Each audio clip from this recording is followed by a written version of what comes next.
On today's episode of the She Speaks podcast, we have DaMaris B. Hill as our guest. DaMaris is the author of Breath Better Spent, Living Black Girlhood. A Bound Woman is a Dangerous Thing, the Incarceration of African American Women from Harriet Tubman to Sandra Bland. And she was a 2020 NAACP Image Award finalist for outstanding literacy work on her book, The Fluid Boundaries of Suffrage, and Jim Crow, Staking Claims in the American Heartland. In her last work, Visible Textures, came out in 2015. Similar to her creative work, Hill's scholarly research is interdisciplinary. Dr. Hill is an associate professor in creative writing at the University of Kentucky.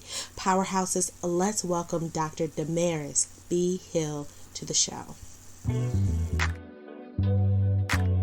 This is the #1 podcast for the woman who needs a touch of inspiration, who dreams of better for her communities, and for the woman who believes in working the plan until it works. It's time to unwind and unpack the myths and truths about Black women from personal experiences from Black women and from women of color. Silence has become our greatest violence. Comparison has been the thief of joy, and we perish from the lack of transparent conversation. Welcome to the She Speaks podcast, where she shares personal experiences to advance the knowledge of self, spirituality, and success with your host, Coach Tiaja A. Let's start talking. Hey, powerhouses. I'm so grateful and I'm thankful that you are back for another episode of the She Speaks podcast with your host, Coach Tiaja A.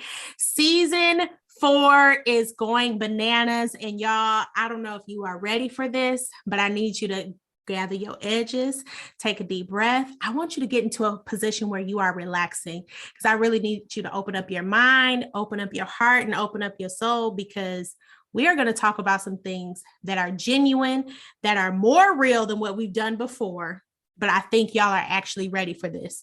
You know, this podcast has been set up to talk about self-development, spirituality, success, but we haven't really gotten to the meat and potatoes of your being quite yet.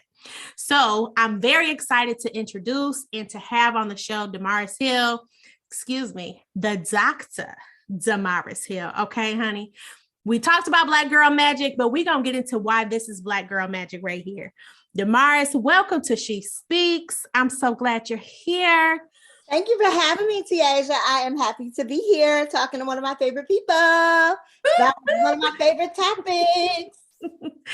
Tell us about yourself and tell us a little bit about your strong suits and how you're incorporating that into your entire being and who you are and what you're doing right now. Okay. Well, my name is Dr. DaMaris Hill.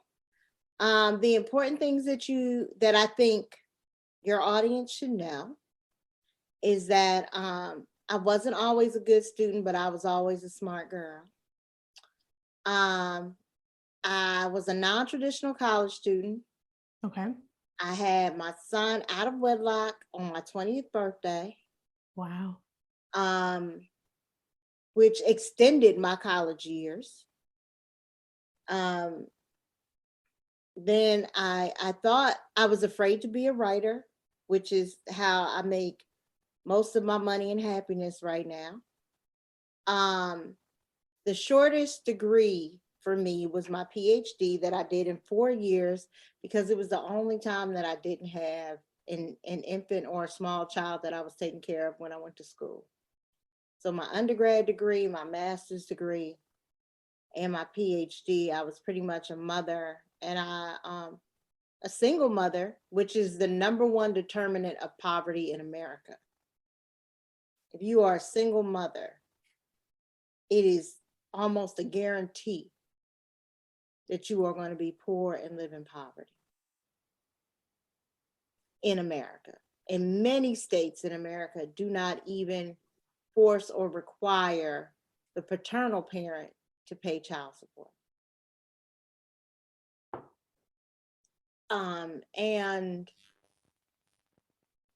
yeah, I got a little bit confused right there. But so I did that. I said that to say that the whole time I was going to school, I had to work 2 jobs. That's what I wanted to say. And so now we're here. And I think I'm living my dream. Yeah. Yeah. What was your dream that you feel like you're finally living? Okay. I started writing at age 9 because it was the artwork that I could hide and my parents couldn't find. So in my first book, and often I talk about that my paternal grandmother was diagnosed with schizophrenia. Okay. So being a hyper creative, seemingly hyper intelligent, very pushy little girl, my family thought that I would also have that diagnosis. Mm. And so every time I wanted to engage in something creative, there was a look of disapproval in their face that I thought was about my choice, but probably was more about their worry and defensive concern. Mm. So my artistic qualities were not necessarily nurtured in my home. So I learned to write because it was what I could do without asking for supplies and dealing with what I thought was rejection from my parents. Wow. So what city and state did you grow up in? Oh, I grew up all over because my Okay. father is an AME pastor. Okay. So I was born in West Virginia, then we moved to Pennsylvania, then we moved to Ohio, then we moved to New Jersey, then we moved to Connecticut, and then I moved to Baltimore, then I moved to Kansas, then I moved to Illinois for a short stint. Well, really not Illinois, St. Louis, but worked in Illinois for a short amount of time. And then I moved to Kentucky where I live now. Wow. So even in all of that, paper, pens, or pencils was the easiest way that you could express who you were trying to become. You said at 9 years old? Yeah. I Okay. started hiding it at 9. And let's be clear, my parents didn't know I was writing at all until I was 28 and won a prize. Wow. So when and where did your skill set really cultivate? If your parents didn't know about it, was it at school? Was it in a club? I already told you I wasn't that good of a student. I was very good at living like separate lives. Wow. So who I was as an intellectual and a creative did not fit my brand of high school clique. I was like a cheerleader. And as I was a cheerleader, I also took speech and debate so much that I couldn't take it anymore in high school. So then I took I took like chorus and would cut chorus to go to speech and debate. Like Wow. I would do stuff like that. That's tough. That's tough. Right? But like, so the intellectual portions still need, like I would date jocks and cheat on jocks with nerds. Like I also did that throughout high school. Wow. Maybe even college, but whatever. That's neither here nor there. That's neither here nor there. Polyamory is a way, you know what I'm saying? Sometimes it ain't always about sex. Sometimes it's about you have the ability to love more than one person. Listen, okay. Right. That's all right. Right. Sometimes you gotta live in your own truth. Jesus. Okay. Let's talk about that really quickly. Like on my podcast, we talk about how our faith intersects with who we are. Absolutely. And you mentioned that your dad was a pastor. So ideally, a lot of the stuff that you're saying would be things that overlap that shouldn't overlap. Like when you think you have two parents at home, you think these social norms that things are okay and you don't have to hide yourself. Or we think if you're hiding yourself, you are either missing out or something takes a loss because of that. The way you talk, though, it seems like your faith was doing okay. Your geeky girl was doing okay. If it was geeky girl, your popular girl was doing okay. Like all of your things seem to have a mesh. So they were not all doing okay. Let's be very clear. So I am like the first person in my family since emancipation to have a kid out of wedlock. Wow. So that was a very big deal. I was also first vice president of the youth church organization regionally when I got pregnant, and it became a denominational debate whether or not I can continue to serve in that office. Oh, wow. In 1993. Wow. In 93. Right. This A whole ain't debate. 73. This ain't 63. This is 93. I mean, it was messy. All of it was messy. But I mean, I think that's what maturing and growing up is about. Like, and that's kind of what I'm talking about in my latest book, Breath Better Spent, is that we have an expectation and a cultivation for little girls to be perfect in a world that is aligned against them and that is galvanized for their destruction. And that is too much to ask of a human being. And it's not our job to cultivate Black girlhood to be erased, ignored, or banished, or dissipated before it can be victimized. But it is our charge as a society and as people that love the Black women and Black girls in our family to start to cultivate a better society instead of trying to cultivate a Black girl in a flower pot. Okay, you said a lot. You said a lot, because we don't belong in flower pots. Not even. It's not enough space for us there. Tell my audience about what Black girlhood means, because I have an odd feeling that they don't know what that language is about. So I borrow from a professor that is in Michigan. She's currently, this definition, she's currently in charge of African American Studies at Michigan State. And she said Black girlhood is basically a combination of being Black, female, and youthful, regardless of your age. So you can be 81 and your Black girlhood could show up. I know when I'm gonna be 81, I'm gonna be wearing sequin sneakers and at least a sequin baseball cap while I'm at the casino.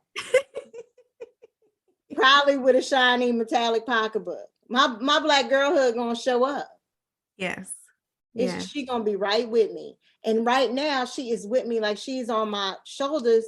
And unfortunately, my Black girlhood self is on my shoulders because as a child and as a girl, like you said, with the faith thing going on, like I'm very grateful for my time in church because I would probably have a far lesser understanding of how to manipulate words if I didn't know that Bible back and forth. Not only in a literal text, but as a figurative text.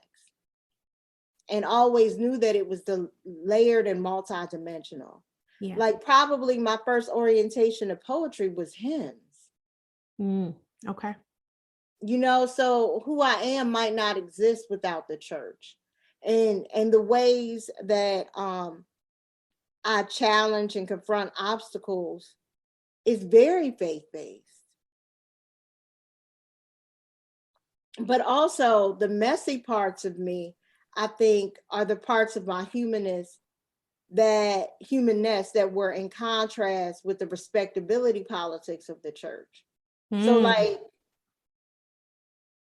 Black girls are already hyper visible. Yes. But if you have parents that are also very visible in the community and in other communities, that visibility is exaggerated. So I can remember being a lot younger, maybe a preteen. And like, of course, my father would like leave the pulpit and like walk to the end of the church and shakes everybody's hand. And we would have to stand next to him. And the amount of interrogation that my physical appearance would experience in that time and moment was excessive. It was so excessive that like, I think I was around 12 or 13 where I refused to wear a skirt to church anymore. And I think I didn't know that the strategy was to get the visibility centralized and focused on one thing. Because like people would touch my hair and like say, you know, you have such lovely hair, you should take better care of your hair. Or even if it was a compliment, it was still an interrogation. Right. Right. And if you have hundreds of people doing that a week, it's a lot. I don't think people understand the ways that their projected opinion on a family, a pastor, or let alone a Black body carries weight. Right. And I'm sure that those people meant me the best intentions. Of course. I'm not saying that anybody was malicious in any shape, way, or form. I'm just talking about my limited experience on this planet and the way I interpreted that, and how all of that can be conflated with other issues about what's right and wrong in a hierarchical world that privileges men that are wealthy, that are white, and that are adults. And I couldn't be anything further from that. Right. In the last 2 years, over 4 million Americans left their 9-to-5 jobs, citing unfair work conditions and the threat of the vaccine being forced as the top 2 reasons they left. As millennials take over the workforce and baby boomers are earning retirement, this major shift in our country's economy calls for some serious reconsiderations of what was done well in the past and what can be done better in the future. As the third most stable and lucrative field, financial services is recession and COVID proof, with options to work remote and to be a multi-talented entrepreneur. North American Senior Benefits is looking to hire fiery self-starters that want to make a difference and not sacrifice their integrity or paycheck. You can earn your life insurance broker's license in as little as 2 weeks, and with me as your coach, I will coach you into your next tax bracket. If you're interested in learning more, you can purchase my ebook through Etsy on how to become a life insurance agent. Or if you're ready to learn more now, email your resume and a brief cover letter explaining why and what you need this opportunity to do for you to tiasia@rtfinancialinvestments.com. Let's become legacy builders together. Okay, so tell us about where you were at when you decided to put this collection together, Breath Better Spent. One, I was in Philadelphia. It was 2019, and I had a little break from my job. My first poetry collection, A Bound Woman is a Dangerous Thing, was being released in New York. I could not afford to live in New York. I really couldn't afford to live in Philadelphia, but I moved to Philadelphia for the year so I could be closer to my book and nurture my book like it was a child of mine. Give it the best opportunity possible. Two very strong blessings happened in that space. One was that I got to be around my childhood friends that I hung out with in New Jersey as I was coming of age. One of which is a third generation friend. We've been friends for 3 generations. And that is a very special thing. That's a very long time. That's a very special thing. We know each other in a familiar way and still choose to be friends. And that is a special relationship that would be hard for me to duplicate in this lifetime, period. There's nothing else to say about it. So she was available. She was having her first child at the time. Some of my childhood church friends were with me. And particularly like this church friend was, I call her my cousin, but we were really friends. And we were such good friends in church that we done had a couple of fights with people in church. Like this my ride or die friend. So if somebody would like come to church, start mess with me. Like I remember I was about to have a fight with somebody over some he say, she say. Oh no. Right. And my home girl, I'm gonna call her Nikki, even though that ain't what I call her. My homegirl Nikki called the girl that started the he say, she say. And she said, when I see you, I'm gonna beat your ass because you started this fight. She hung up the phone, and that girl called her so much all week that Nikki grandmother was like, why this girl keep calling this house? She was like, don't worry about it. I ain't talking to her. I'll see her when I get to church. And when she got to church, she just started going in on that girl's face. That being the girl that was supposed to fight ain't never even had no fight. Oh, wow. Because, that's long. Right. But I'm just trying to tell you who my friends are, right?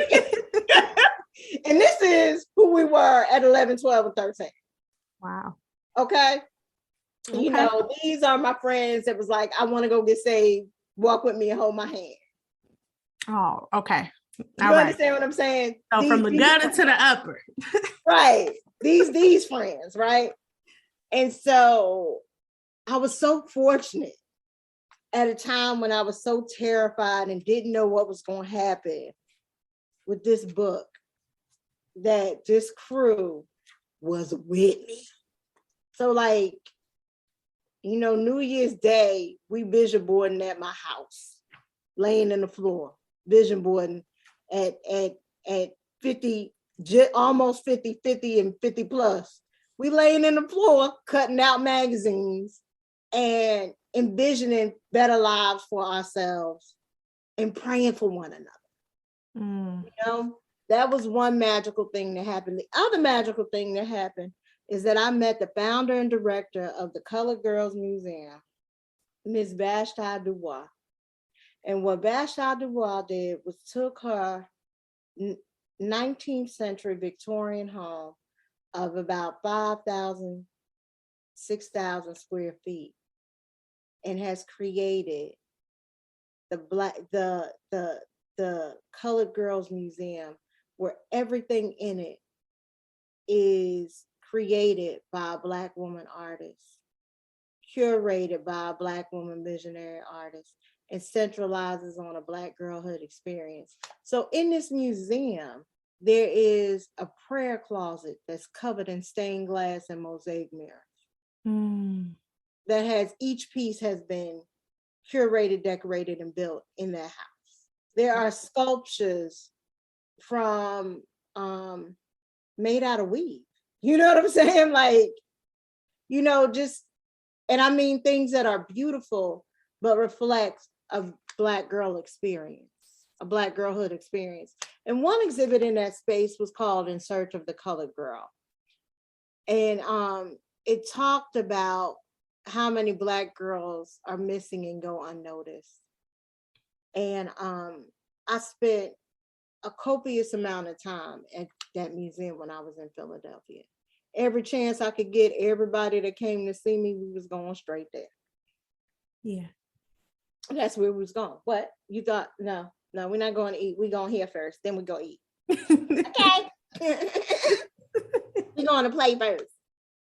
And so that helped me to write the third section of the book, In Search of the Colored Girl. And, you know, then I began the process of writing these poems and entering what I call the cipher, right? So, you know, I'm a child of hip hop. So before I write something, I figure out who are the literary writers that I want to be in conversation with. And that becomes my cipher. So in this case, I knew that I loved the way that Toni Cade Bambara wrote Black girlhood. Zora Neale Hurston wrote Black girlhood. Toni Morrison wrote Black girlhood. Maya Angelou wrote Black girlhood. Lucille Clifton wrote Black girlhood. And so many other people, like, you know what I'm saying? Nikki Finney, Ruth Nicole Brown, all of these people, how they were talking about Black girlhoods. And I wanted to get in that conversation, but I always begin with the reading. I can't just coming there, opening my mouth among the saints. I got to hear what they talking about first. Like showing up with a coconut cake at the first meeting. You got to see how sweet they like the cake. Right, right. Moist to try. How we doing it? You better come in there with some Kool-Aid and just sit down. Read the room first. Right, read the room. Read the room first. So that's what I did. And I don't always read the room.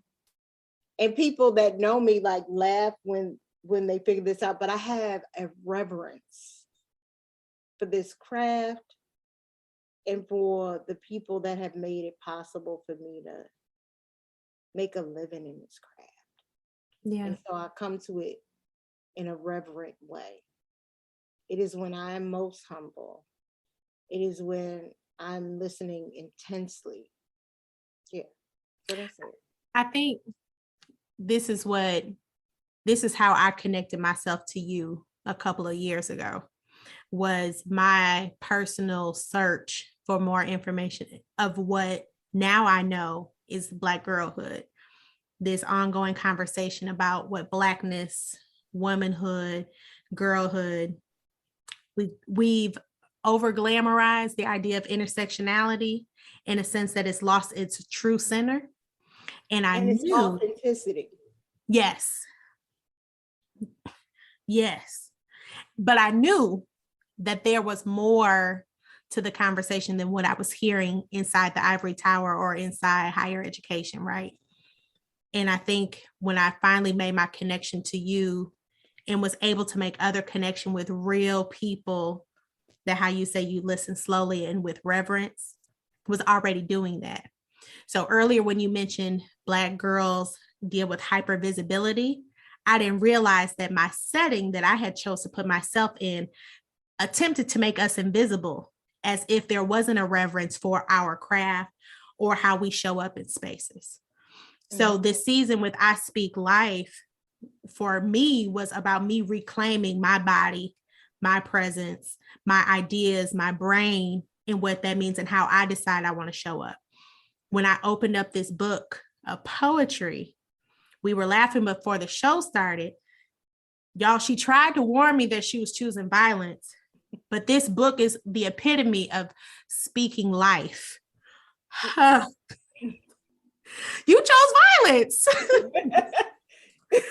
And you tried to warn me, but there's I'm not going to read everything on this page, but this particular page is full of words that I could have never put together that I'll share with you all.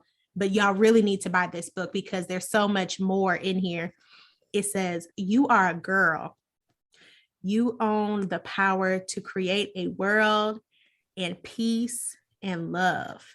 Your love is the rock candy of joy crystallizing in your blood, frosting in your breath. The first time I read it, that's where I cried. Because whether we realize it or not, sometimes we need a sister or someone to give us permission to exist in all of our beauty. That's what I felt when I read that line. So what, if you have a favorite, because I know you put this together, what part, because it's a 3 parts in this book, really spoke life back to you? So I can't possibly read it because it'll take like a full 10 minutes to read the entire series. But the poem Born Again and Again is, and it's where the title of the book comes from, is, so the poems are semi-autobiographical. They start from a small crystal of truth that may be in my life, and then they mine out. And Born Again and Again, it is true that I almost died at 3 years old in a car accident. And it's true that my family was like praying for my life. And I don't really talk about it that much, but when people ask, why do you love Beloved so much? Because that baby got up out the grave. Yeah. You know what I'm saying? And I also empathize with understanding the condition of slavery, while a mother who heard slave catchers coming would kill her daughter first. Mm-hmm. Because the boys might be able to survive it, but she can't. Yeah. It's better that she go to heaven right now than for me to send her back in that condition. So that speaks to one part of me. But then the other part about beloved coming back to life, particularly after baby Suggs is gone. Right? So it's like the exchange of the spirits also speaks to me. And then people are like, oh, that's such a sad book. But Toni Morrison, like a lot of girls died in Toni Morrison's book. Y'all forget that Dorca died in jazz. Y'all forgot that, people was ready to kill themselves in Song of Solomon. Let's be clear. Let's run it back. Right.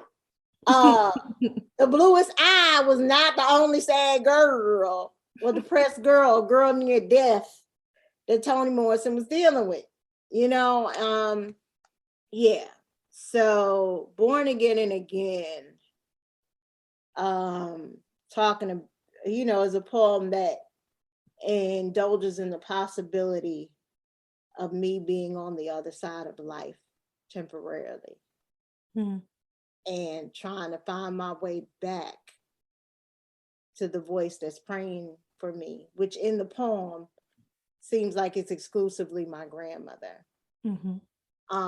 And that's also important because my grandmother, if Jesus Christ had a prototype, it would have been my grandmother. Like God saw my grandmother and was like, all right, I'm gonna do that in a boy. Right. And so and she was very respectable, very Diane Carroll-ish, dark skinned, very pretty, always immaculately dressed woman. And was like, oh no, my granddaughter not dying today. The doctor said, what? I'm on my way. And being of that age now, I just imagine what that might have felt like. Right. To get the call like they saying she's not gonna make it. Oh, okay. On my way. And then, they was like, oh, well, she'll never talk again. She'll never walk again. She's like, oh, all right, let me get back to it. Like, right. Oh, she never gonna talk. She never gonna walk. Let me get back on my knees real quick.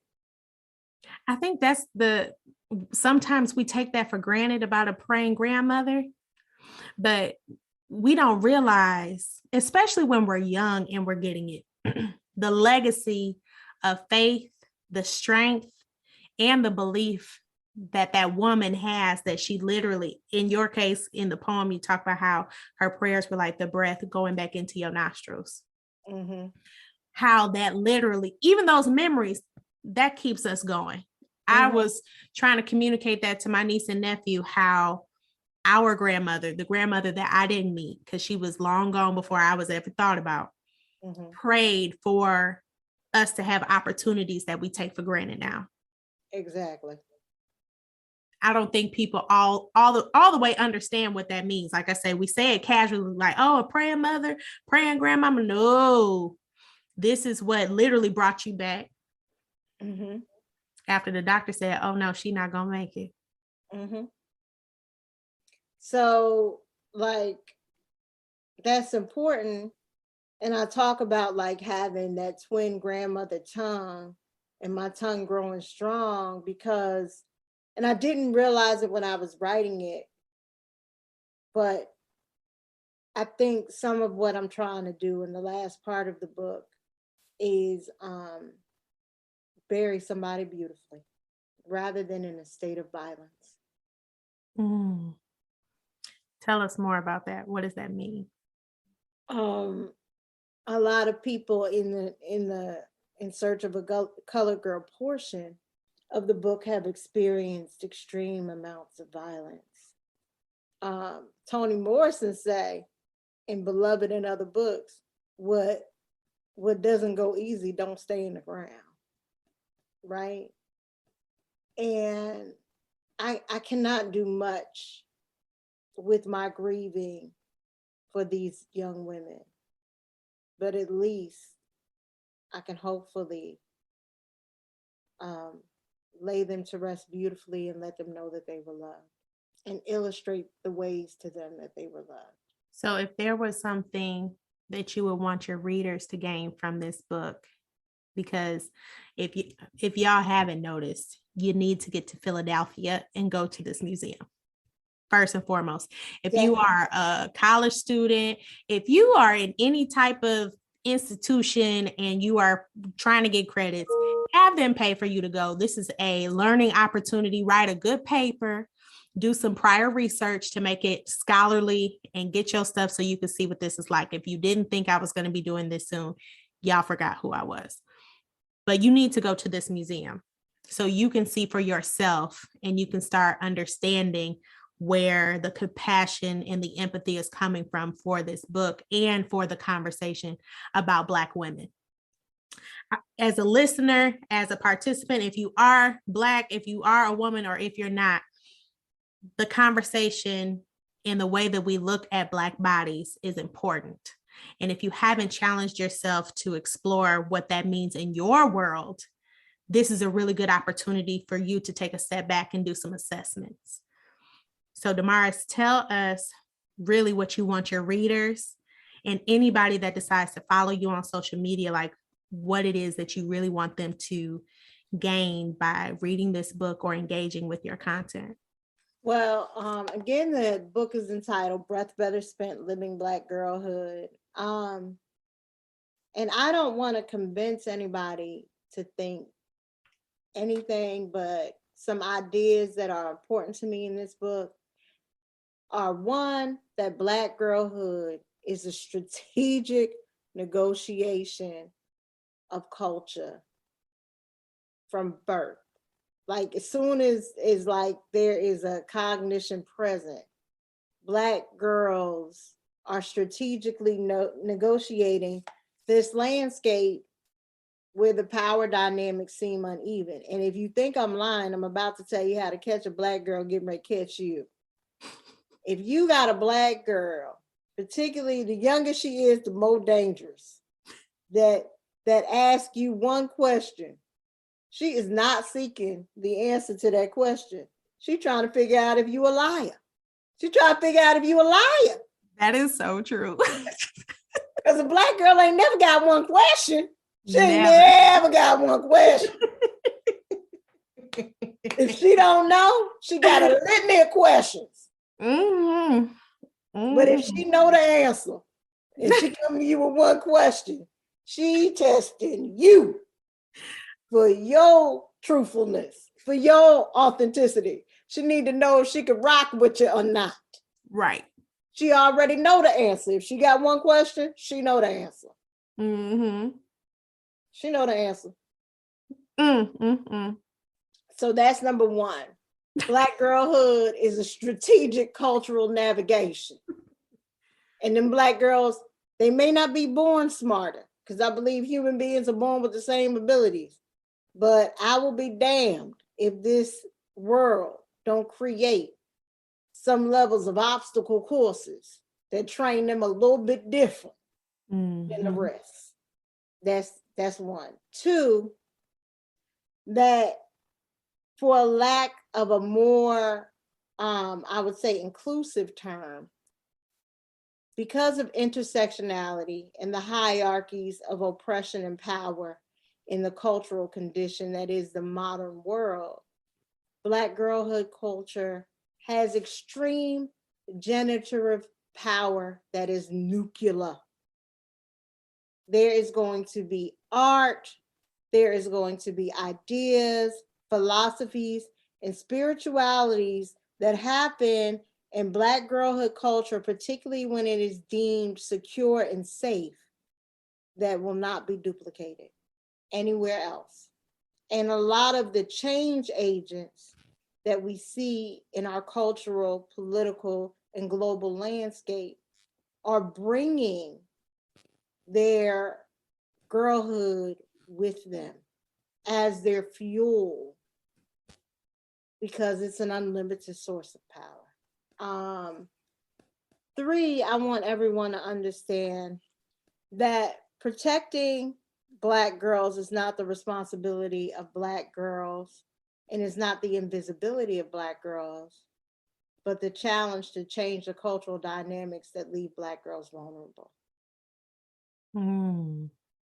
So just because you lock a Black, how you gonna lock, like, the example that I used before is right, is like oftentimes we've gotten past the point where we blame a girl's or a woman's appearance as being the reason why she may be sexually assaulted. But we haven't divorced ourselves from the idea that the only way to protect Black girls is to lock them in a closet or lock them in a tower. Yes. Just because you dress a Black girl in non-productive provocative clothing and lock them in a closet does not ensure their safety. It only punishes the Black girl for circumstances and situations she cannot control. Mm-hmm. Mm-hmm. So in the ideal situation, I'm not saying it's practical, but the ideal situation is to let the Black girl live in her full humanness and maybe guard her borderlands for those that want to make her less than human. That's good. That's really good. I don't think, I think you are right with our next steps needing to be people taking responsibility for how they threaten the well-being of Black girls, or changing it. Just change your strategy. The easiest thing to do is to say, I lock her in a closet and no one can get to her. But it has already been proven that those that seek to victimize children, it doesn't matter where you put children, they will get to them. So that's for naught anyway. Mm-hmm. That's for naught, right? So we need to change the ways we allow Black girls to exist in this world, and maybe better educate ourselves on what a predator looks like, and be a predator seeking person rather than a person that thinks you can defend against all predators, right? I don't know if that's coming out right. No, it did. It did. It did. So let's talk about the other side of it, which speaks to the season's theme, right? Is I speak life. Knowing this, how can a woman who's gone through this or who is coming into her understanding, or a person who desires to support someone who has gone through some internal or external violence towards them, how can they go back and speak life to themselves? Like, is it one, challenge your environment and change your environment. Make the spaces that you occupy reflective of the things that nurture you exclusively. So it can start by changing your space and changing what you put into your mind, right? So like something that really, really changed me as I was in my cipher is I was reading Their Eyes Are Watching God by Zora Neale Hurston. And in the middle of the book, and I missed it so many times before, but when Janie's second husband, Jody, is dying, and one of my favorite shady parts, because it's three really, really, they all shady, but that Zora Neale Hurston is extra shady in the literature. And then Maya Angelou is so shady in that literature. And Toni Morrison too, but she be balancing it out. She's shady too though. But Zora Neale Hurston writes about her protagonist Janie as she's burying her husband Jody. Jody is like laying in the bed dying, and she's sitting next to him, and Janie just started telling him off, and he like, you gonna talk to me like that and I'm dying? She said, you gonna hear before you go. I'm sick of this. I'm sick of this. I was tired of you doing this, yada, yada, yada. So she reading him to filth as that man is dying. And then he finally go on and die. And then the first thing Janie do is she runs up to the mirror and she takes the headscarf off that he had been making her wear because men kept looking at her hair and calling her beautiful. So he made her wrap her hair up. And she said she snatched that rag off and she looked in the mirror. And the line specifically says years ago, she had told her girlhood self to wait for her in the looking glass. She'd be back for her. I read that. That was it. That was it. I'm back for you, baby. Mm. And that really became like the guiding passage of the book. Like, I'm back for you. Whatever that means, I'm back for you. I'm coming back for you. You helped me survive this mess of a life. You helped me endure this mess of a life. I'm standing here because the courage that you showed at 3, at 6, at 9. You're never going back in the closet again. We just in this. You on my shoulders, and I'm carrying you everywhere I go. I ain't even got a head unless you want it. You the person I trust. You the one. And so that was it. That was it. And it's me and her. That's it. That's so powerful. You the one I trust. You the one that's been with me. Even when everybody told you that you were wrong, you were the person that was guiding this grown person right. Like, you've been pulling my adult hand for nearly 50 years. Never forsaken me. You know, not saying that I haven't matured, but what my girlhood self has taught me, for the most part, may have gained some layers, but it's still kind of right. Mm-hmm. It's still kind of right. Yeah. And so I'm tired of my girlhood self dragging me. I'm just going to carry her on my shoulders. This just what we doing. Yeah. We together. You ain't got to walk no more. You ain't got to drag me. You ain't got to fight me no more. You done had to fight this patriarchal world already.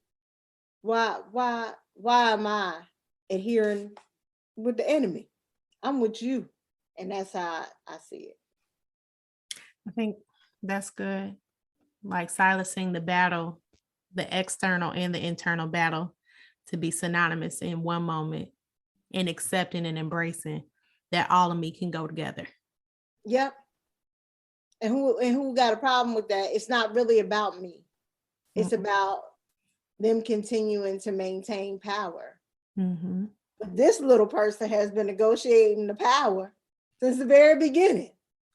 Mm-hmm. And I am still alive thanks to her. Mm-hmm. I have decided not to kill myself thanks to her. Right. So yeah, we in this. And I want to be clear, like, this book grew me and matured me so much. I thought I had a handle on this when I was going in. I thought I was, I thought I knew what I was doing. And my friend recently reminded me, she said, every time I would call you, you would say, this book is going to kill me. This book is going to kill me. And I remember feeling like that. And then when I was editing the book, I remember saying to people, they'd be like, how did they go? I'd be like, girl, I was editing the book. I was like, I'm scared of her. They was like, who? I was like, that girl in the book. I'm scared of her. And they was like, what do you mean? It's like, I'm scared of her. And now I realize, like, I didn't even realize till after the book was out what I was so terrified of, because I used to, like, be editing pages and I'd be like, I can't do no more. Like, I can't take no more. I think what I was afraid of is that the power and the rage that is also beautiful in the book, I was scared that it was really me. I was scared that I had been that angry or had that much rage as a little girl in a world that didn't make sense. And then just a couple of weeks ago, I was like, yeah, that's who I was scared of. And yeah, it probably was me. Right. It probably was me. Mm-hmm. Because as people are telling, like I say it at the end of one of the poems, like, what you talking about? And I'm talking about the whole world prepares you how to be a lady, but nobody telling you how to be a woman. Yes. That was in the first portion. Yeah. And so you telling me how to be fit for everybody else, but ain't nobody telling you how to be you. Mm-hmm. And I must have been so infuriated about it. Nobody's speaking life into this little person. They just keep talking to you and telling you how you need to live. If you want to be alive and not get hurt, do this. If you do that, I'm gonna spank you. Little girls don't do this. Little girls don't run. Little girls don't lift their dress up. Little girls don't dance hard. Little girls don't sweat. Little girls don't sweat their hair out. Like, it's all a performance of being exploitable, available for someone else's desire, non-sexual or sexual. It's all about that. Mm-hmm. And what happens when you say, I don't care. We good. We're gonna wear our shoes on the wrong feet, no stockings, and we good. We got ketchup on our dress and we still good. I got cramps and I'm still good. I am not dead. I done caught dick around the vagina and the face, and I'm not dead. Right? Like, what happened? Right? But that's what happens when you bring like the girlhood self into the adult space, right? Yeah. Like, you're like, I'm allowed to feel pleasure. That's a whole nother conversation. Any way I want to feel pleasure. Yes. And I'm entitled to it as a human being. Yes. Yeah. But we police pleasure. Right. You even policing my joy. Yes. And I think your rage, and I still don't understand how to always process my rage because it is scary. I didn't know how to process my rage. It just was coming. But look at how beautiful it is. Like, as you were talking, it made me think of the Phoenix from X-Men, when she like lit up. Like, normally flames engulf and burn everything, but when it was a book that I read that talked about the beautiful power within Black women when we learn how to control. Nope. It was what was the TV show on HBO Max? Lovecraft Country. Oh, yes. And she was teaching him how to control the flame within himself, and everything else can be on fire, but you don't have to be scorched.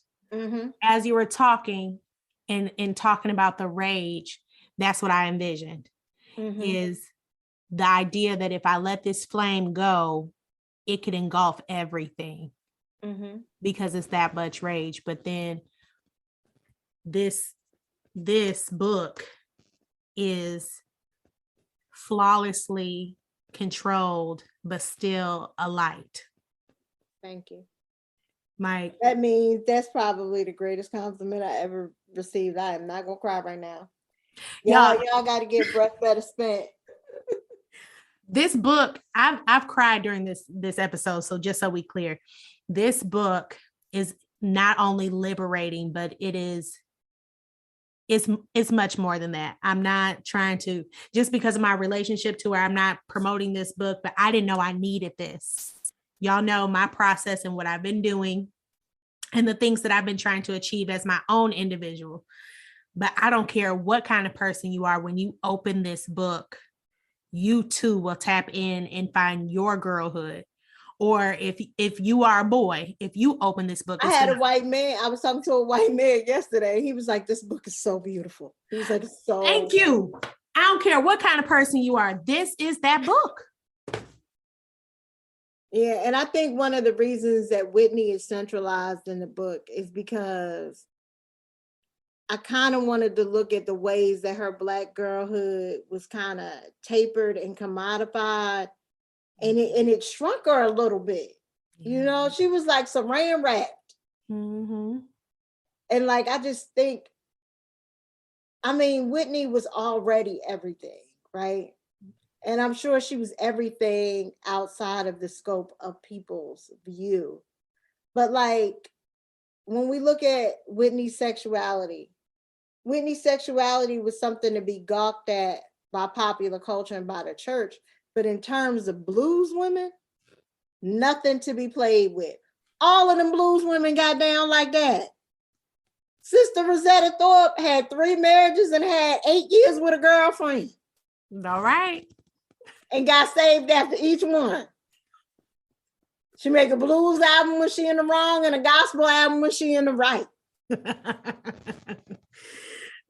But Bessie Smith, Ma Rainey, that whole tradition is filled with women that know how to live in the fullness of their lives. And I think the queerness of Whitney is a testament to the legacy, not an abysmal abomination that it was made out to be. And who could she have been? She would have still been with us if she could live in her fullness. Yeah. She might not have had a substance abuse problem if she could live in her fullness. The voice that was a national treasure might not have succumbed to a substance abuse if she was living in her full humanness. And you could not hear Whitney and believe that there wasn't a God. Mm-hmm. That's you couldn't hear Aretha and think that there wasn't a God. Because those are not gifts that man could have made. Not whatsoever. Right. So that's all. Well, I could keep you on this show forever and we could keep talking and going because I don't want to give all the nuggets out in the book, but there are images that capture both Whitney and Aretha. There's different elements of Black girls doing different things. There's baby pictures of Dr. Hill in there. Y'all, make sure you go online. The link will be in the show notes so you can order your copy. It's also available on matter of fact, before we do that, let's get through the high fire round. I'll let you pub and talk about your book. Okay, so these questions are very simple for us to get to know you a little more. I want you to say the first thing that pops in your head real quick. Okay. All right. What's your routine that you live by first thing in the morning? Hitting snooze. All right. I want to be delivered from it, but hitting snooze. I want to live by getting out of bed and hitting music. Okay. But most of the time I hit snooze first, then get out of bed and hit the music. Okay. What's your top 3 non-negotiables that you keep in your life? Oh, okay. Music. Particularly vinyl. Okay. Vinyl, I'm about it. Of course, books. Okay. Non-negotiable books. And most recently, only since I moved to Philadelphia, all white linen bedroom. It is hard for me to sleep at this point in a hotel room because it got color on the bed. Oh. Like it don't even look relaxing. I'm not gonna lie. I've been thinking about a white duvet cover. Yes. If you get all white, I'm talking about. So right now I have some pale gray and white sheets on my bed. It's a little bit distracting. Wow. Okay. I only keep white and ivory in my bed, and it's literally like I fold into a cloud and I go to sleep. Okay. It's so relaxing. Who is someone that you look up to?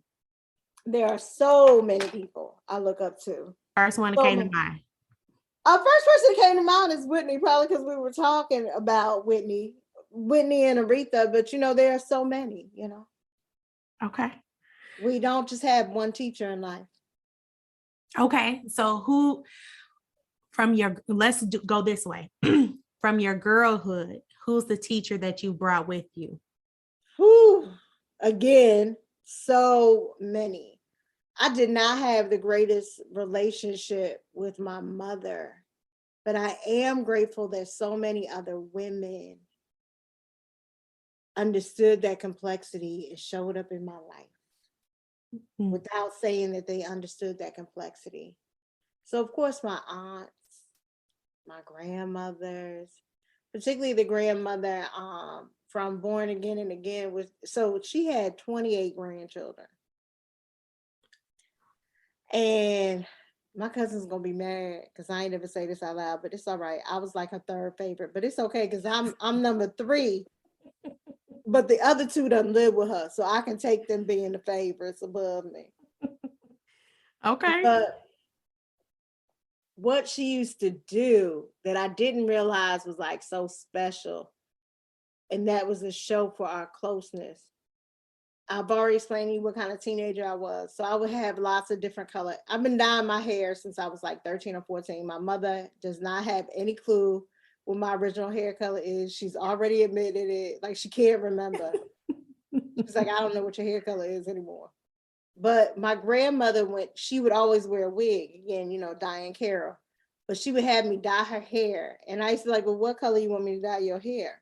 And she'd be like, whatever color your hair is. So my grandmother done had blonde hair, red hair, red black hair, all types, cinnamon hair, all types of color hair up underneath her wig. I didn't realize it was a big deal till one day I was talking to my cousin and I told him about that. He was like, wait, you seen grandma's hair? I was like, yeah, lots of times. He's like, I've only seen her in a wig and a turban. I have no idea what grandma's hair looks like. Wow.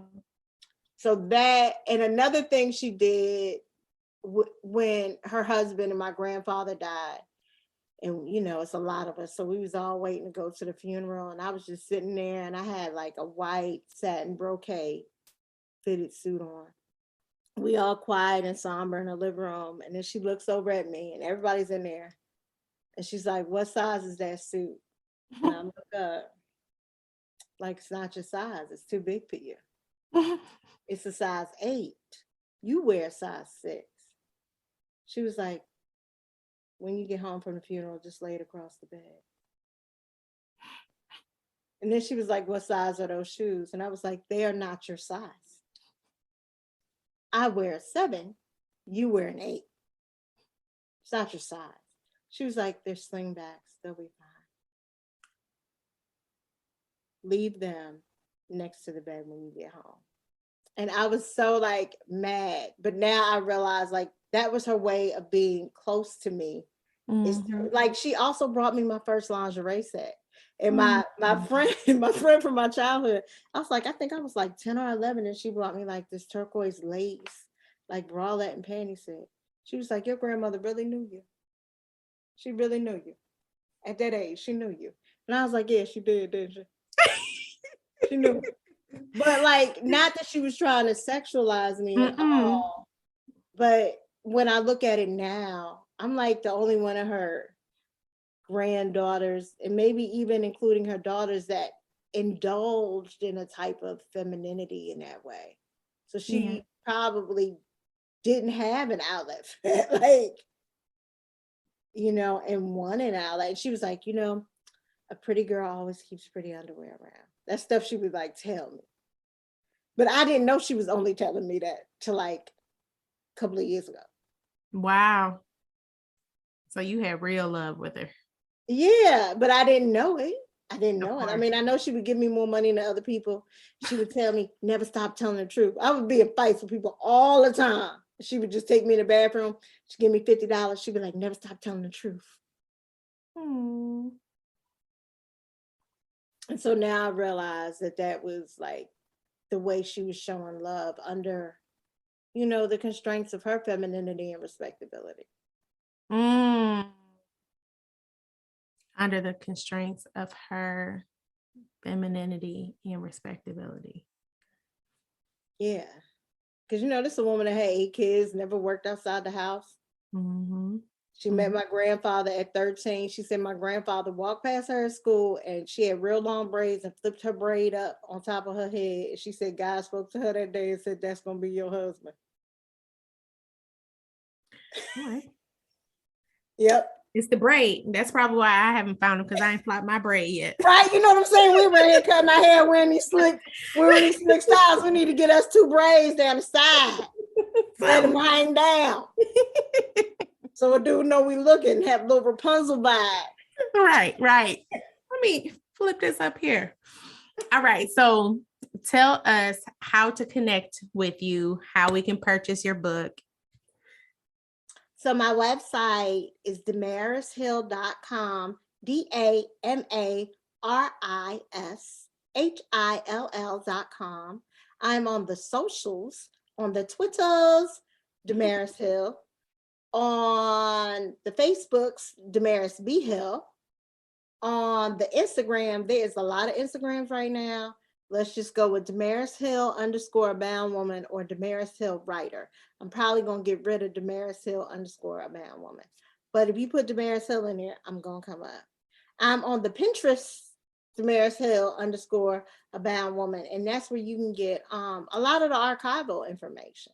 So like where I did speak, where I'm going to speak, stuff like that. I have the Tumblrs, DaMaris Hill. I got the socials. I'm on the socials. The LinkedIn, I'm on the socials. Awesome. Well, y'all make sure you go and follow her. She's got upcoming tours and in-person I'm in opportunities. Dallas soon this weekend, so come see me. Okay, see. I'm Make in sure you lock in. Get you a copy. We might need to do a promo and have a conversation on the podcast, you all, about this book. I am so excited. I would love it. You love it. I'm down. I'd be there. Okay. It's like a big Speak Life book club. Listen, it could be in the works because we've got a lot of year left. I love it. Let's go. All right, powerhouses. Thanks for tuning in for another episode of the She Speaks podcast. We'll see you next week. Bye. Thought or comment? Send it to inquiry@thepassionatepowerhouse.com. Who knows? I might even read it on the show. Matter of fact, let's see how much of this you can do. Take 2 seconds to like and subscribe to the podcast so you'll never miss a powerful conversation. Be sure to join the email list for upcoming episodes and new releases. See you next time, Powerhouse. And remember, forever a student, forever becoming, and forever grateful. And just a friendly reminder, the content and ideas are owned by the company, The Passionate Powerhouse. So don't steal and be inspired.